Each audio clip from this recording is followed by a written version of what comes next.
eToro has tried to pay me. I've had people from eToro try and get me to become an affiliate to make money introducing people to the platform. I said no. I've had an agency that said it worked for eToro try and get me to post positively about them in return for money. I said no to that too. And I'm just not interested in taking money from something I don't use myself and wouldn't recommend to my family and friends either. I'll let Alec Baldwin take the money instead. From now on, whenever they make a trade, you make the same trade automatically. eToro. First, I'm going to break down exactly what eToro's hidden costs are, because trust me, they're significant. And these aren't small fees tucked away in fine print. We're talking about costs that include a $5 withdrawal fee, $10 monthly inactivity fee after 1 year, currency conversions, and wider spreads. Secondly, I'll show you precisely how much these costs could be eating into your profits with real numbers and comparisons from industry sources, because the difference might shock you. And finally, I'll give you some ideas for better alternatives that won't chisel away at your wealth at every turn, especially if you're serious about building long-term wealth through trading or investing. But before we get into all that, let me ask you this. Have you ever wondered why eToro can afford to spend millions on marketing, sponsor football clubs, and offer commission-free trading? Well, by the end of this video, you'll understand exactly how the business model works and why it's not conducive for you to build long-term wealth. But first, the reality is that eToro markets itself as commission-free, but is actually very expensive. When you say things like this, you've got to back it up with proof, which is exactly what I've got. So here's a picture of the live Vodafone share price to buy and sell. You can see that the bid price is 80.88 pence and the ask price is 80.92. So we've got a spread. That's the difference between the bid and the ask of 0.04 pence. Now let's see what eToro is saying, because now we've got a bid price of 80.75 pence, as we can see here, and the asking price is 80.92 pence. So the ask is the same as the actual market price. But here's the thing, the spread in the real market is 0.04 pence and eToro's spread is 0.17 pence. So that's 4 times the price in the real market. And yes, this might seem small, but if you're selling 10,000 shares, you can expect to get a price of at least 80.88 pence. So that will be £8,088. And I say at least because if you use a broker that has RSP, the market makers will often deal inside the spread, and with Vodafone, this is almost always usually the case. But with eToro, you have to deal at eToro's prices and not the market prices. And if you sell with eToro, you'll be getting £8,075, so that's at least £13 less. And yes, £13 isn't exactly going to break the bank, but now multiply that by hundreds of trades and suddenly it adds up. So you might not pay any commission, but you definitely still do pay. And it's worth noting that with other brokers like IG, you can also get no commissions on Vodafone as well. So I've already shown you how eToro is expensive despite claiming to be commission free. Now let's look at the actual fees that they don't talk about that do start to rack up significantly. First of all, we've got conversion fees. So if you fund your account with pounds or euros and you want to trade US stocks, guess what?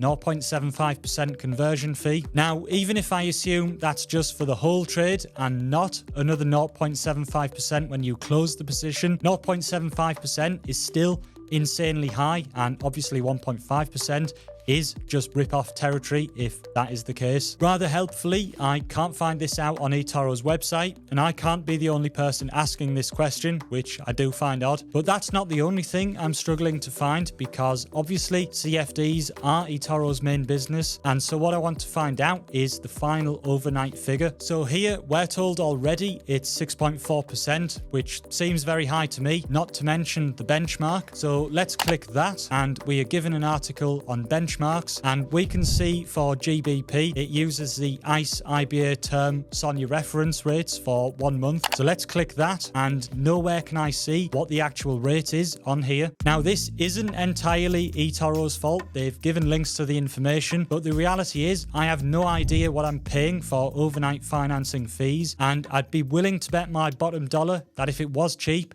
eToro would just publish the rate on its website. But let's assume it's close to the base rate of the Bank of England, which is not an unreasonable assumption, as it's hardly going to be less given that the Bank of England is the risk-free rate, and we're looking at close to 11% interest rate when that is included. So if you want to intraday trade, you'll get ruined on spreads, and if you want to hold for the long term, you'll get ruined on the funding instead. But let's address the elephant in the room here, eToro's social trading and copy trading features. That's what makes eToro the most sociable place to invest. And this is eToro's main selling point, which if you're new to investing sounds brilliant in theory, because you can follow successful traders, copy their trades automatically and learn from the best. What could go wrong? Well, let me start with some hard facts, because as of today, 61% of all traders using CFDs on eToro lose money, which is well over half.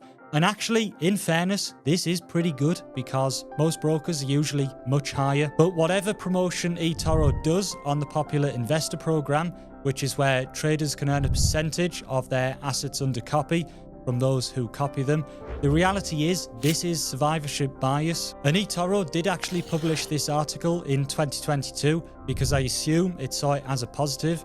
I don't, because only 19% of popular investors outperformed the S&P 500 index in 2021. That means less than 5 failed to beat the market, which you can get exposure through a low-cost ETF and without all of eToro's fees. And I have checked because I do want to be fair. It is actually free to copy other traders, so there's no extra cost to you, which is good. But remember, eToro's making money on you through the spreads, which is so wide you could drive a monster truck through them. And the more you or your copy trader trades, the more spreads you are paying and the more money eToro makes, not to mention that juicy finance fee that it's collecting. So to come back to that question, why can eToro afford to spend millions on marketing?